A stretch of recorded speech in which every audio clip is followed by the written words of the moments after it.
उपमुख्यमंत्री सुनेत्रा पवारांनी मुख्यमंत्री व्हावं अशी इच्छा मंत्री आणि आमदार आदित्य तटकरे यांनी बारामती प्रचारात बोलून दाखवली। आज बारामती पोटनिवडणुकीसाठी सुनेत्रा पवारांच्या प्रचाराला आदित्य तटकरे उपस्थित होत्या। मात्र त्यांनी सुनेत्रा पवारांनी मुख्यमंत्री व्हावं असं म्हटलं। त्यावर आता राजकीय प्रतिक्रिया देखील येऊ लागल्या। प्रत्येकाला वाटतं आपल्या पक्षाचा नेता मुख्यमंत्री व्हावा अशी प्रतिक्रिया मंत्री छगन भुजबळ यांनी दिली।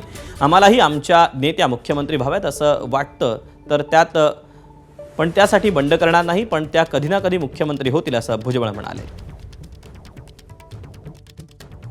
हे आमच्या सगळ्यांचं दुर्दैव असेल, कदाचित राज्य म्हणून सुद्धा दुर्दैवी असू शकतं की दादांसारखा मुख्यमंत्री हा कधी लागू शकला नाही।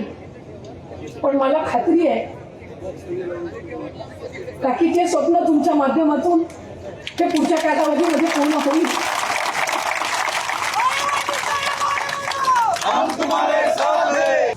पण सुनेत्राताई आता ह्या फक्त एक स्टेप त्यांना पुढे जायचं आहे।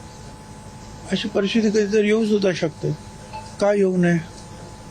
अनेक ठिकाणी महिला मुख्यमंत्री झालेल्या आहेत, तर आम्हाला वाटतं की ठीक आहे, आमचाही नेता पहिल्यांदा अजितदादा होता किंवा आता सुनेत्राताई यांना सुद्धा कधीतरी आम्ही मुख्यमंत्री करू, बघू। एबीपी माझा, उघडा डोळे बघा नीट।